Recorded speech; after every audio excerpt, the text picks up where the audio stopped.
December 24 వినియోగదారుల దినోత్సవం సందర్భంగా అందరికీ శుభాకాంక్షలు. వస్తువులను తయారు చేసి అమ్మేవాడు అమ్మకందారుడు. ఆ వస్తువులను కొని వినియోగించేవాడు వినియోగదారుడు.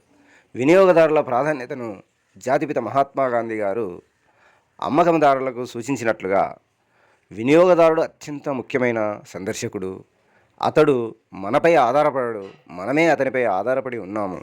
అతడు వ్యాపారంలో బయటి వ్యక్తి కాదని, అతనికి సేవ చేయడం ద్వారా మనం మేలు చేయడం లేదని, వినియోగదారుడే మనకు అవకాశం కల్పించి ఉపకారం చేస్తున్నారని ఆయన చెప్పిన మాటలను నేడు కొందరు అమ్మకందారులు పెడచెవిన పెట్టి లాభాపేక్ష, దురాశ కారణంగా నకిలీ, లోపభూయిష్ట వస్తువులను సృష్టించి మార్కెట్లో ఇబ్బడిగా పెంచారు. ఇటువంటి పరిస్థితుల్లో వినియోగదారులు నాణ్యమైన వస్తువులను కొనడం కష్టంగా మారింది. వస్తువుల కొనుగోలు విషయంలో, వాడుకొనుట విషయంలో వినియోగదారులకు సరైన అవగాహన కల్పించి నాణ్యమైన, కల్తీ లేని, మోసం లేని మార్కెట్లను సృష్టిద్దాం. వినియోగదారుల అవగాహన కొరకు ఈ మేలుకో వినియోగదారుడా పాట.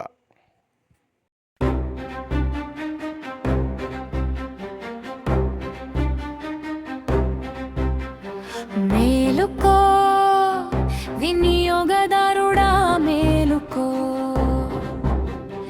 మేలుకో కొనుగోలుదారుడా, మేలుకో. ఏ వస్తువు కొన్నా సరైన రసీదు తీసుకో. తయారు తేదీ, గడువు తేదీని చూసుకో.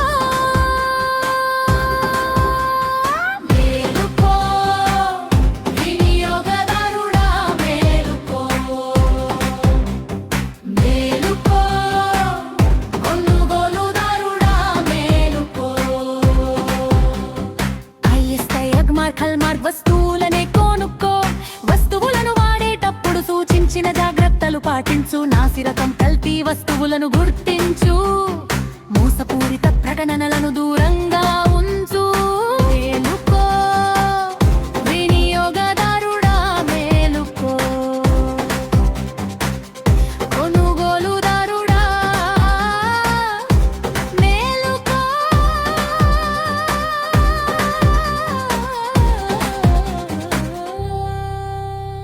వస్తువు కొని మోసపోయానని చింతించకు.